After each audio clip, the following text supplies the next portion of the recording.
네, 안녕하십니까. 오늘은 네 번째 시간인데요. 서론이 한 두 번 정도면 끝날까 싶었는데, 서론이 조금 길어지고 있습니다.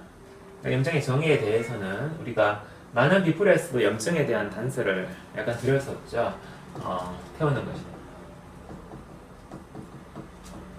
목적은 면역력을 획득하는 것이다. 이 부분이 이제 태우는 것이다, 면역력을 획득하는 것이다, 이런 부분들이 이제 과학적으로 우리 현대 어떤 분자 생물 의학부터 시작해서 논문들이 많이 이렇게 있습니다. 그죠? 그 내용에서 제가 거의 이런 과정들을 저의 경험에서 물론 이런 힌트를 얻었고 그것들 뒷받침하는 자료들을 많이 찾았다. 그것이 제 논문을 이루고 있는 내용이다라고 생각하시면 되겠습니다. 어제 저번 시간에서 태우는 것이라고 설명을 했는데, 태우는 것, 연소죠. 버닝입니다. 컨버스천이라는 단어도 있는데요. 컨버스천인가요? 단어가 잘 맞는지 모르겠는데, 태운다. 황당하죠. 네, 황당하죠. 이 정의가 꼭 저 같지 않습니까? 이 사람 좀 이해하기 힘든 면이 많이 있는데, 무슨 불에 타는 것은, 나무가 불에 타면 불이 나고 그 다음에 재가 남죠, 그죠? 화학적으로 얘기했을 때 불이 나면 산소 어떤 유기물이 타고 산소가 소모되면서 이산화탄소가 발생하고 그 다음에 재가 남고, 그죠? 결과물, 유기물의 결과물이 남고 탄 것들이 남고 이산화탄소가 발생하고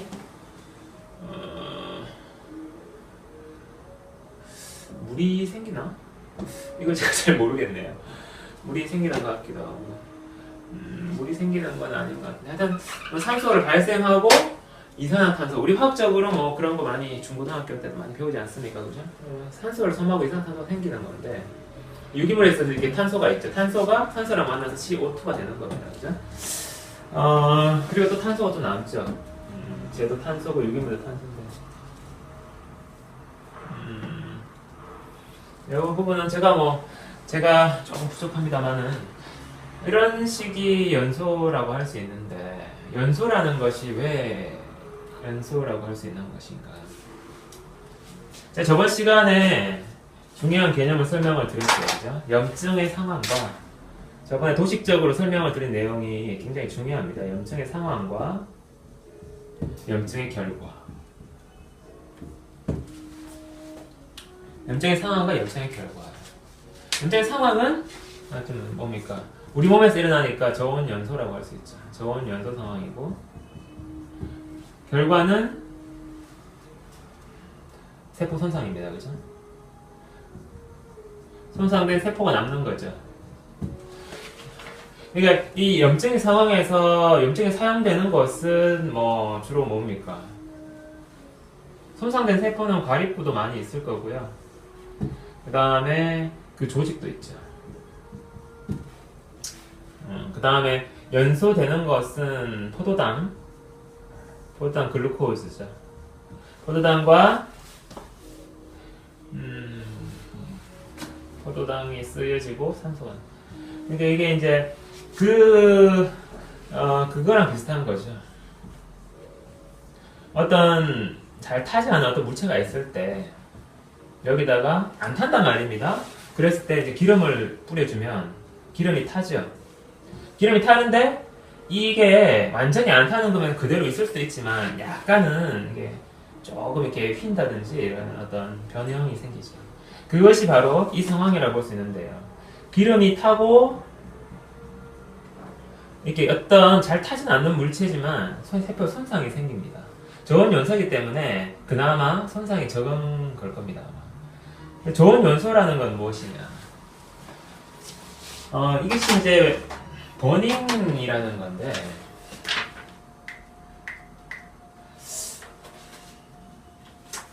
버닝이라는 탄다는 얘기인데요. 산소랑 우리가 이 부분을 모르시는 분들이 많으시더라고요. 저는 연소라 그러면은 그것이 산화라는 개념하고 조금 구별되게 생각이 되고 있는 점이 있습니다. 산화라는 거는 우리가 산소를 만나서 이렇게 하는 거죠. 우리 몸이 산화돼서 에너지를 산화시켜서 물론 우리가 활동할 수 있는 에너지를 얻습니다. 그죠? 포도당을 산화시켜서 산화라는 것 중에서 버닝은 빠른 산화이다. 산소가 굉장히 빠른 속도로 결합하면서 조금 천천히 결합할 때는 약간의 열이 생기는데 빠른 속도로 결합을 하면 불이 붙는 겁니다. 불이 붙는. 우리 자연계가 그렇게 되어 있습니다. 왜 그러냐? 왜 불이 어떻게 생기느냐? 또 묻는다 하면은 그것은 너무 무리합니다. 버닝은 빠른 산화입니다. 그러니까 제가 말한 버닝이라고 하는 작용이라는 것은 저온 연소, 빠른 산화 작용을 의미하고 있는 것입니다. 그것은 제가 빠른 산화라고 얘기를 할 수도 있지만 버닝이라고 얘기해도 됩니다. 왜냐면은 자연계는 빠른 산화를 버닝이라고 하기 때문에 그렇습니다. 제가 글자가 여기 하나 틀리네. 컨버스천이죠. 컨버스천. 네, 컨버스천. 컨버스천이라는 게 버닝, 타는 것이다. 그래서 빠른 산화를 우리가 컨버스천, 버닝이라고 얘기할 수 있다. 빠른 산화작용이란 산화가 빠르게 일어나는 작용이다. 연소. 이 연소라고 하는 것은 태우는 것이라고 할 수 있는 겁니다. 그래서 말도 안 되는 얘기 같지만 말이 되는 것이죠. 우리가 저는 요런 이제 버닝의 개념을 좀 이렇게 연소의 개념과 버닝이나 이런 걸 좀 다르게 보는 태우는 거. 산화작용하고 이 버닝하고의 관계는 속도의 차이라고 보시면 됩니다. 속도. 저는 제가 물리나 화학, 지구과학 이런 과목들을 좋아했고 잘 했었고 제가 의사지만 생물보다는 오히려 그쪽에 조금 더 관심이 많았어요. 그러다 보니까 이 생물을 볼 때도 조금 다른 시각에서 보게 되는 것 같습니다.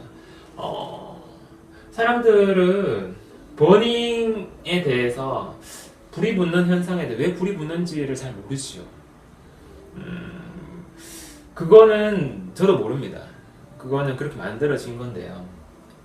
그걸 잘 모르다 보니까 버닝하고 산화를 이렇게 연결시키기를 좀 꺼려했던 것 같습니다. 산화는 속도가 빨라지면 연소가 빨라지다 보면은 속도가 빠른 산화가 일어나다 보면은 그것은 자연계에서 타는 현상을 나타날 수 있다.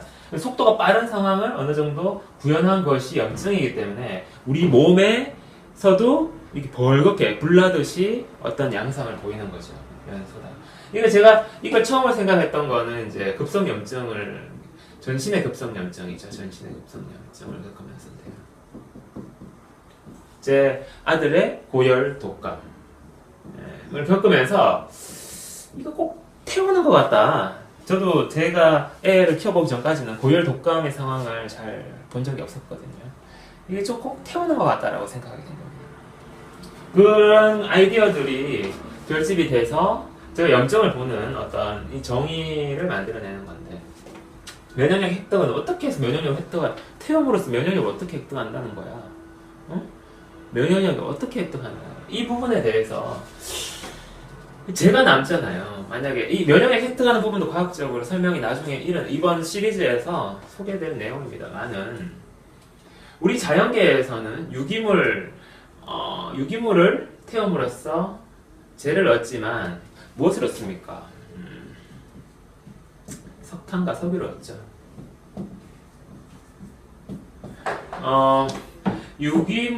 유기물로서는 안 되죠. 저장이 잘. 우리가 지금 현대 자동차를 이용하고 있는 석탄과 석유 이런 것들은 과거에 엄청난 숲이 물론 석탄이 되기도 하지만 이 유기물들이 태양이 어떻게 비치면서 식물이 자랍니다. 그죠? 식물이 엄청나게 번성을 했고 그 식물들이 이렇게 불이 붙습니다. 불이 붙으면서 불이 그냥 식물 지표면에서 불이 날 수도 있지만 우리 속에는 그 지구 안쪽에 보면은 또 멘틀 같은 데 보면은 이런 뜨거운 물질들이 많이 있죠. 바깥에서만 불이 날 수도 있고요. 이게 재가 돼가지고 이게 산소를 만나가지고 이게 타버리게 되면 이렇게 이산화탄소를 털어내면서 이 재라는 것이 세계에 뭐 숯도 있지만 석탄, 석유 이런 것들이 만들어지는 과정이 뭡니까? 소량의 에너지를 가진 어떤 물질이 만들어진다고 볼 수 있죠. 유기물의 축적입니다. 유기물의 축적으로 보는 거죠.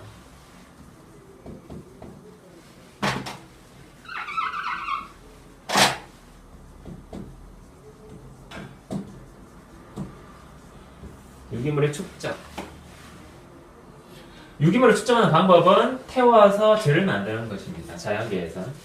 그것이 어디서 타든 하여튼 열을 받죠. 바깥에 열을 받죠.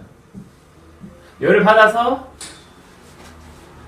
이산화탄소를 날려버리고 산소를 날려버리고 이게 재가 되는데 이것이 압축된 유기물 석탄과 석유 같은 것들을 만들어내게 되는 것이죠. 유기물의 축적을 우리 자연계에서도 동일하더라고요. 자연계에서도 유기물을 축적하는 방법이 축적이 필요하죠. 우리 몸에서도 이 면역력이라는 것은 축적된 것이다. 축적된 에너지다. 에너지의 축적의 결과로 면역력을 얻는 과정으로 제가 개념을 잡게 되는 것입니다. 그 과정은 구체적으로 이제 어떻게 일어나는지는 앞으로 또 이야기될 내용이 되겠습니다. 어떻게 보면 자연계하고 되게 닮아있죠. 원리가. 우리 몸에서 벌겋게 불이 나는, 우리 몸에서 벌겋게 그죠? 이런 식으로 해서 불이 나는 상황이 몸에서 불이 났을 때 꼭 타는 것처럼 보이고 그게 그냥 끝나는 줄 알았더니 자연계에서 이렇게 산화, 빠른 산화, 연소를 통해서 유기물을 축적하는 것처럼 뭔가 얻어지는 것이 있었다. 그것이 바로 우리 보면 면역력이다. 궁금하지 않으십니까? 너무나 재미있는 내용인데요. 이런 개념적인 이해가 가능하다는 겁니다. 미리 설명을 드리는 거죠. 결과로서 도출하면 여러분들 너무 지루하고 힘드실 것 같고 저도 많이 나왔을 때 설명을 드리는 게 좋아서 미리 설명을 드리는 제가 그래서 우리 몸은 산소와 비산소의 어떤 경쟁이다. 우리 몸이라는 게 가립구가 바로 비산소를 대표하죠. 산소와 비산소. 우리 몸 전체는 기본적으로 산소로 되어 있습니다. 그죠? 그렇지만 우리 몸에는 비산소적인 요인이 있죠. 가립구. 가립구는 산소가 없는 환경을 추구하고 있습니다. 산소를 하고 있죠. 우리 몸에서 염증 조직이 만성 염증이나 아니면 일반 염증이든 염증 조직이 생기게 되면 뭐 한 군데든 뭐 두 군데든 뭐 목이든 이렇게 생길 수가 있겠죠. 얼굴이든 염증 조직이 생기게 되면 비산소의 부분이 늘어나는 겁니다. 우리 몸에서 염증 조직이 있음으로 해서 점령지가 늘어나게 되고 그것은 가립구의 증가를 가져오게 되죠. 그러면은 이제 뭐 또 이 비산소가 자꾸 늘어나려고 가립구가 강해지면 우리 몸의 나머지 세포들은 가만히 있습니까? 나머지 세포들은 나머지 전부 다가 다 산소인데요, 그죠? 산소를 내놔라 이렇게 하면서 본능적으로 호흡을 일으키게 되죠. 산소를 내놔라. 이 산소의 둘 간의 경쟁이다. 이 산소와 비산소의 대표적인 경쟁의 대표적인 사례가 바로 염증이라는 것이고 저번 시간에 설명드린 대로 몸의 전신이든 국소적인 염증이든 간에 가립구가 만들어내는 산소 경쟁적인 첫 번째에서 설명된 산소 경쟁적인 상황에서 이렇게 되는 것이다. 그러면 이 염증 조직이라는 것은 몸 전체를 봤을 때는 가립구의 점령지를 늘려간다는 것이고요. 이 점령지의 개념으로 볼 수가 있다는 거죠. 너무 많아지면 어떻게 되겠습니까? 점령 당해지면 호흡이 그죠? 호흡이 멈춰버리겠죠. 문제는 나머지 산소들의 작용이 산소를 요구하는 것들의 작용이 약해지고 그러다 보니까 당연히 그죠? 이제 그렇게 될 수가 있겠죠. 이 점령지 개념이고 이 점령지를 줄여 나가는 방법이 저번 시간에 얘기드렸던 제가 말씀드렸던 면역요법입니다. 면역요법은 우리 몸은 항상 건강한 사람도 한 이틀은 열심히 일하다가 그 다음에는 좀 쉬는 어떤 휴식이 찾아오죠, 그죠? 이틀에 조금 적극적인 시기와 휴식기 이렇게 해서 구성이 되어 있습니다. 삶이라는 것이 삶이죠. 일하고 휴식하고 일하고 자고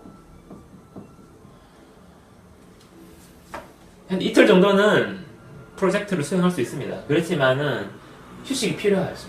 이 면역적인 개념이라는 것은 의도적으로 자연적으로 이렇게 흘러갈 수 있는 염증과 이런 것을 무리했을 때 염증으로 가게 되고 이게 자꾸 이제 역전이 되죠. 휴식이 줄어들고 일이 많아지고 이런 상황이 될 때 의도적으로 우리의 생각을 갖고 좀 바꿔주는 겁니다. 제가 면역요법을 저번 시간에 한 3개 정도 얘기 드렸는데 앞으로 계속 그 개념들을 정리해 나가셔야 되고 그 디테일한 내용들을 이론적 내용으로 무장을 하셔야 됩니다. 그래야 보입니다. 이게 이제 어떻게 흘러가고 있는 건지 보이게 되는 거죠. 면역요법의 개념이 바로 이런 자기도 모르는 사이에 잘못된 상황을 의도적으로 바로잡는 겁니다. 만함이 있을 때는 호흡에 신경 써야 됩니다. 저도 지금 좀 활력이 많이 넘치고 있는데 숨을 쉬어야죠. 좀 기다리고 숨을 쉬어줘야 되겠죠. 그냥 막 미친듯이 달려갈 수는 없잖아요. 달려가면 어차피 여러분들도 호흡이 딸려가지고 이해가 잘 안 되실 것입니다. 제가 그 발산의 개념을 설명을 드렸는데요. 제가 그 만한비풀 9장에서 9장 한 7번이었나요? 제가 소개된 기사도 2가지를 소개했는데 글 하나를 제가 적은 게 이제 발산에 대한 내용이죠. 염증의 발산을 화하라. 염증의 발산을 화하라. 허락하라. 이 개념은 매우 최신 개념입니다. 제가 염증의 발산을 추구하고 있다는 게 안개 지금으로부터 한두 달 전입니다. 제가 한 개념들이 계속 발전을 하고 있고 이런 분야들이 지금 정리가 되고 있다고 말씀드릴 수 있겠고 여러분들에게 보다 정리된 내용으로 설명을 드리고 하는 것이 저의 목표입니다. 염증의 발산을 허락하라. 발산이라는 개념 자체가 굉장히 중요하고도 생소한 개념이죠. 염증이 일어나는데 염증이 뭔가를 하고 있다라고 생각한 적이 별로 없었거든요. 생소하지만 중요한 개념입니다. 이 개념을 찾기까지 저는 많은 시간이 걸렸고요. 발산, 에너지를 발산하는 거? 이게 또 무슨 황당한 소리냐? 황당할 수밖에 없습니다. 저는 지금 이 만한비풀과 염증의 정의한 내용을 머릿속에 다 가지고 있고 그 내용을 넘어서 염증을 바라봤을 때 염증의 발산작용을 느끼기 시작을 한 거기 때문에 너무 멀리 가 있는 내용이죠, 사실은. 여러분들에게 이걸 이해시켜드리기 위해서는 계속 가야 됩니다. 앞으로 많은 길을. 제가 언제까지 가야 될지 모르지만 갈 때까지 가봐야 되는 겁니다. 이 발산작용, 이 내용으로 이제 허락하라고 했는데 신기하죠. 말이 되는 것도 같잖아요, 그죠? 어디 있었던 것 같기도 하고 신기합니다, 느낌이. 이 글을 읽고 일반인들도 많은 이해를 하더라고요. 일반인들도 잘 설명한 것 같다. 염증의 발산, 염증을 억제만 해서는 나지 않는다. 염증을 우리는 억제해야 된다고 생각하는데 발산, 이게 무슨 소리냐. 제 이야기는 자칫 위험할 수 있습니다. 왜냐면은 고열, 독감, 자연치유, 병원 가지마. 고열, 독감, 어떤 사람이 만약에 아직 이런 부분에 대해서 제가 어느 정도는 감은 잡고 있지만 정리되기 위해서 완전히 시간이 병원에서 하던 병원 안 가고 그러면 자연 치유해야 되는가? 병원에 가야 되는가?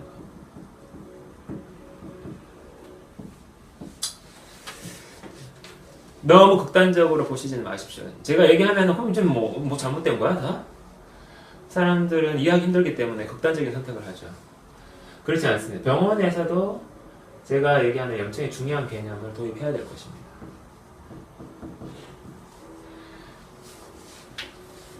생존율이 월등하게 올라갈 것입니다. 메르스 환자의 생존율이 올라갈 수 있습니다. 자연 치유는 뭐 아무나 하는 겁니까? 우리는 그렇게 똑똑하지가 않습니다. 환자 스스로 치료할 수 없는 사람도 많습니다. 우리는 그렇게 자기를 이렇게 딱딱딱 관리해 갈 수 있는 사람이 생각보다 많지 않아요. 저 같은 사람이 얼마나 된다고.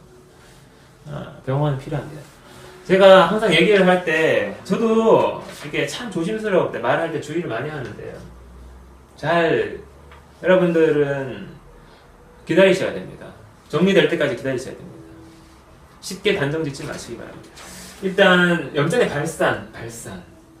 발산이라는 개념이 염증의 정의에서도 상당히 중요한 개념입니다. 이게 최근에 찾은 만큼 가장 어렵고도 가장 심오한 개념인데요. 이게 참 놀라운. 제가 이 발산을 알았을 때는 유레카를 외쳤죠. 유레카. 굉장히 중요한 걸 찾아냈으니까요.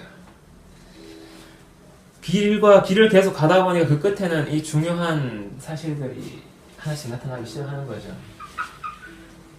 제가 어제 다큐멘터리를 보는데요.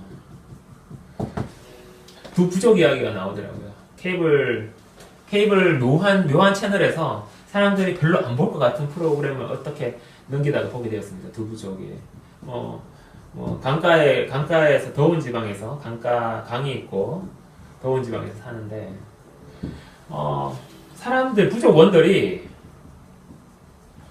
부족원들이 까말 거 아닙니까? 이제 이렇게 자연의 방법으로 이 강에서 물고기를 잡으면서 사는 부족이었어요. 약간 열대인데 이 부족이 근데 검고 사람들이 다 말랐더라고요. 신기하더라고요. 참 저 사람들은 살찌기 힘들겠다. 말라서 조상이 계속 마른 사람 밑에서 태어난 조상으로부터 물려받은 사람들은 살찌기 되게 어렵습니다. 그런 걸 이제 후생유전이라고 그러죠. 후생유전. 정말 후생유전이죠. 조상이 다 말랐는데 그 부족원은 뭐 한 20-30명 정도 나왔는데 살찐 사람이 한 명도 없었어요. 이 사람들 참 힘들겠다. 응?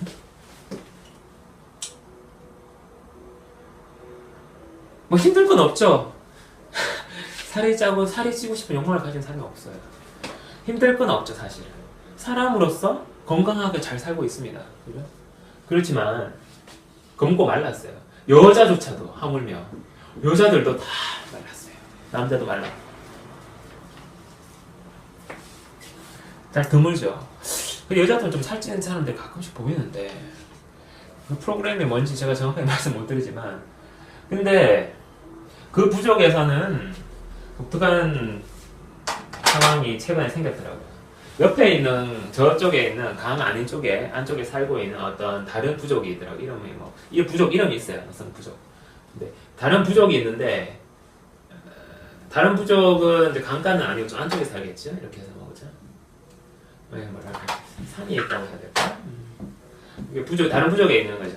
지금 이쪽에서 여자가 말랐대요. 여자가 없어가지고 결혼을 할 남자들 결혼할 사람이 없는 거예요. 그래서 옆에 있는 부족에서 여자가 이렇게 데리고 오는 거예요. 그래서 이쪽에서 이제 이쪽 부족은 장신구들도 많이 하고 화려한 여자의 멋을 추구하는 곳이었는데 이쪽에는 화려한 게 없어요. 그래서 이쪽에 이제 이 남자한테 이제 시집 온 여자가 저도 이제 이쪽 부족원이니까 장신구 다 떼야죠 이러면서 다 떼오고 있더라고요. 여자의 씨가 말랐어요.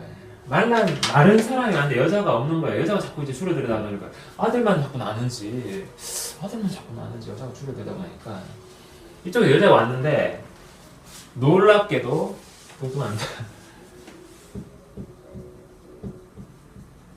제가 제가 간이라고 그랬잖아요. 간. 옛날에 한번 설명드렸던 기억 나십니까? 마르고 뚱뚱한 거는 간의 어떤 스타일에 달려있다. 간의 스타일. 그죠? 간으로 추정하고 있다고 그랬죠. 이건 사실 과학적으로 완전히 증명하기 좀 제가 증명할 수 없는 부분도 좀 있는데요.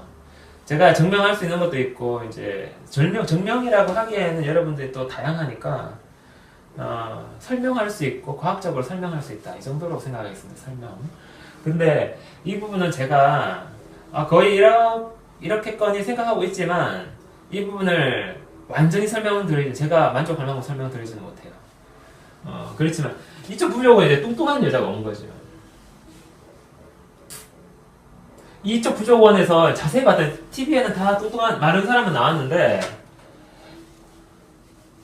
그 부인이 뚱뚱한 사람이 잡히더라고요. 2명인가 이렇게 온 것 같은데 2사람 다 좀 뚱뚱하더라고요. 굉장히 부부간에 등집이 좋고 아주 화목한 모습인데 이제 화려함을 떼내고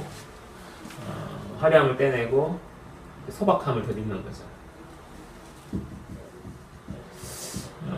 그 사람이 이제 그렇게 행동을 하고 있는 건데 이 뚱뚱한 이쪽 부족에서는 여기서 생각해 볼 수 있는 우리 내용이 뭐냐면 이 이야기가 마른 쪽에서는 여자들보다는 남성들이 더 많아진다라는 사실이죠. 옆에 부족을 이제 이렇게 해서 거기에서는 이제 다큐에서는 여기에서는 다문화를 실천하고 있다. 우리나라가 다문화가 잘 정착될 수 있도록 이제 작가가 멘트 이제 다른 부족원을 받아들이는 지금까지는 부족원들끼리만 결혼을 했는데 최근에 와서는 전통 방식으로 살고 있지만 다른 부족원을 이렇게 와서 결혼을 하는 일이 늘어나고 있다. 이런 상황을 이야기를 하고 있는 거죠. 지금까지는 끼리만 결혼했대요. 우생학에서 우생학이라고 해서 사람들 끼리만 결혼하면 안 좋은 그런 점도 있지 않습니까? 그렇지만 우성이다, 열성이다 이런 개념이 있는데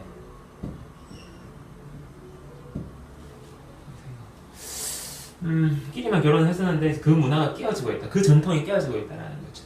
근데 다른 부족에는 뚱뚱한 여자가 있는 겁니다. 이쪽 부족에는 여자가 없는데. 근데 흥미로운 건 여자의 씨가 말랐다는 거예요. 여자가 자꾸 줄어들어가고 있다.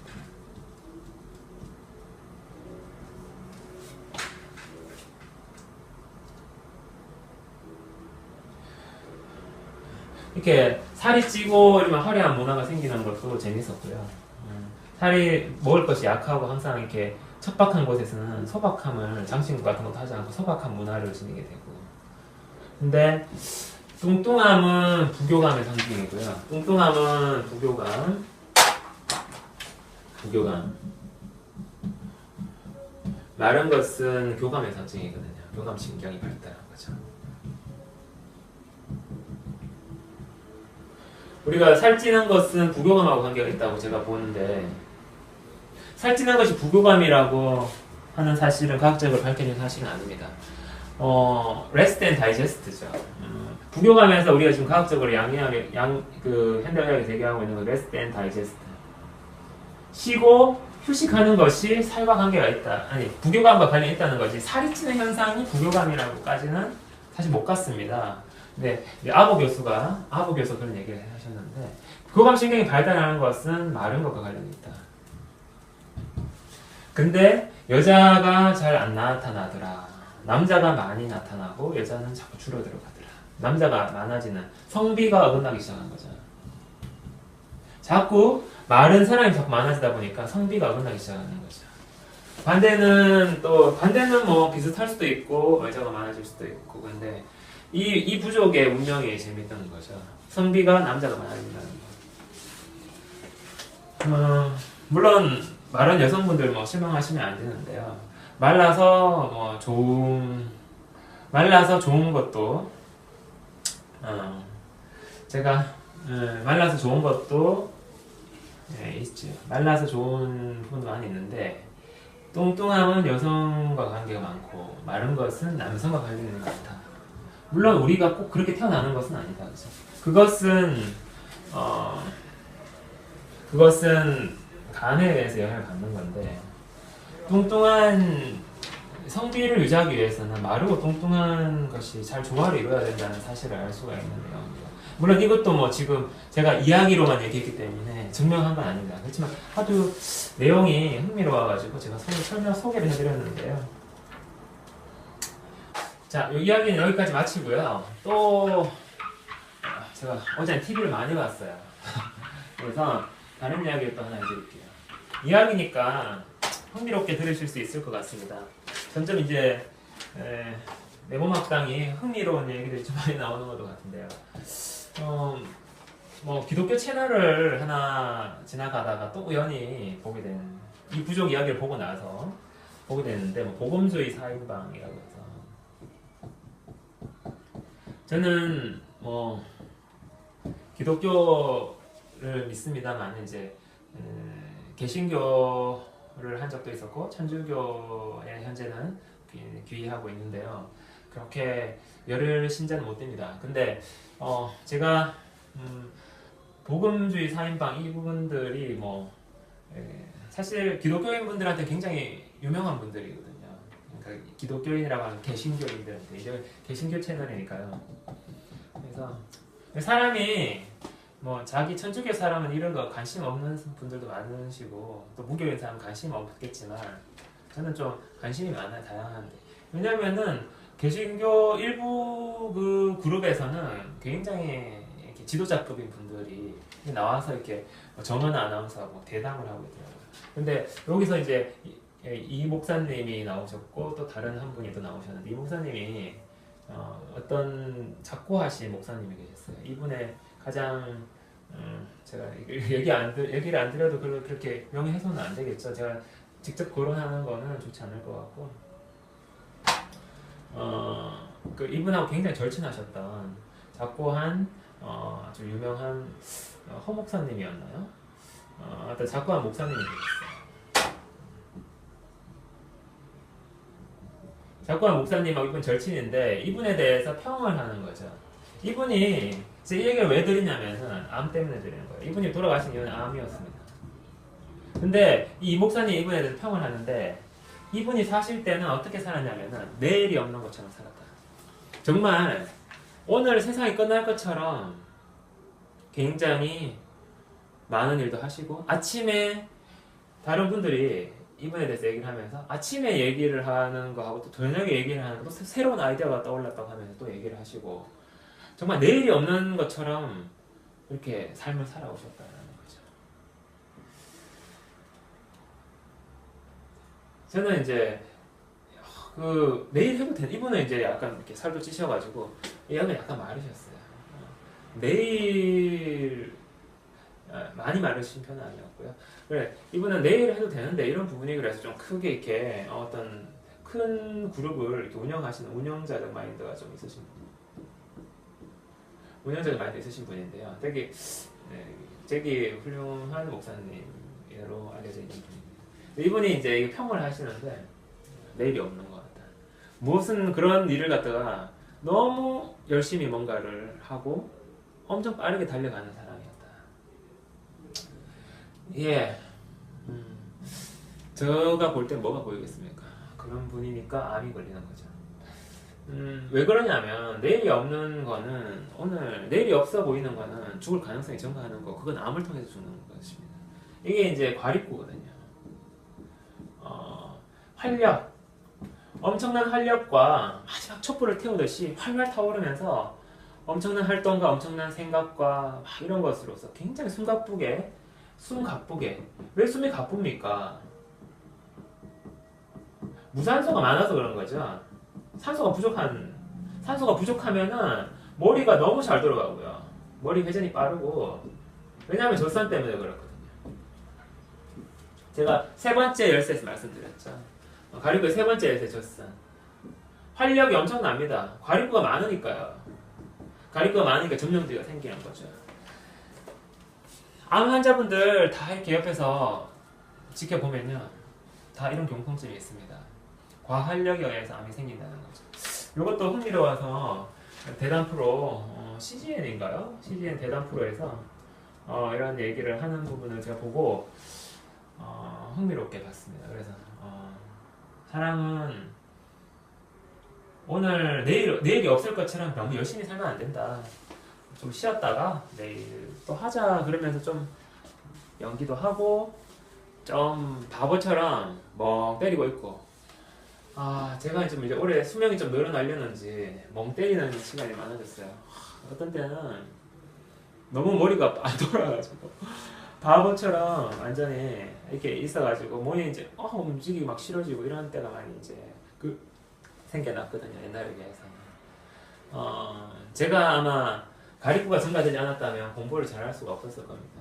의사도 될 수가 없었을 거죠. 그렇지만 지금은 이제 멍 때리는 시기가 옛날에 생기면 제가 너무 바보 같아요. 특히나 한글 철자 같은 걸 잘 까먹습니다. 한글 철자를 틀리고요. 영어 철자도 마찬가지겠죠. 철자도 막 틀려서 막 이렇게 다른 사람들이 봤을 때는 너무 바보처럼 보여요. 이런 것도 모르고 틀리냐? 뭐 이런 식 거의 그런 수준으로 해가지고 그게 너무 싫어가지고 멍 때리는 시간 없애려고 애를 많이 썼었는데 머리가 그 계속 가리꾸를 증가시키고 이렇게 했었던 것 같아요. 근데 지금은 이제 이런 상황이 중요하다. 멍 때리더라도 내가 완전히 그런 사람이 되는 것이 아니다라는 것을 알게 되었죠. 그래서 지금은 멍 때리는 시간을 많이 제가 이렇게 또 저번 강의도 조금 박진감이 넘쳤고 이번 강의 박진감 넘치니까 좀 많이 쉬어야 될 것 같은데요. 이제 이런 겁니다. 멍 때리기. 휴식이죠, 그죠? 휴식인데 진정한 휴식입니다. 진정한 휴식은 생각이 없는 겁니다. 생각이 없는 게 너무 좋아야 돼요. 생각 안 하고 그냥 생물이죠. 개나 소나 다를 바 없습니다. 그죠? 생물로서 하나의 존재하는 거죠. 그런 것이 우리 몸에 굉장히 좋다. 요거는 면역요법 중에서 잠의 부분에 들어갈 수 있는 부분입니다. 그래서 따로 분류를 하진 않는데요. 제가 얘기 나온 김에 생각을 드리겠습니다. 잠의 휴식인데 우리 현대인들은 휴식을 잘 모릅니다. 진정 휴식이 무엇인지 모릅니다. 동물처럼 약간 되는 거예요. 너무 동물처럼 되면 살이 막 비득비득 찌겠죠. 그죠? 저는 웬만큼 휴식을 하고 멍 때리고 있어도 살이 잘 안 찝니다. 저는 아까 그 말씀드렸던 그 부족, 강가에 사는 덥고 먹을 것도 적고 소박하고 척박한 곳에서 살았던 조상이 있었나 봐요. 제 부모님이 계셨던 곳도 바로 그런 곳인데요. 그렇습니다. 일단 오늘 여기까지 하도록 하겠습니다. 시청해주셔서 감사합니다.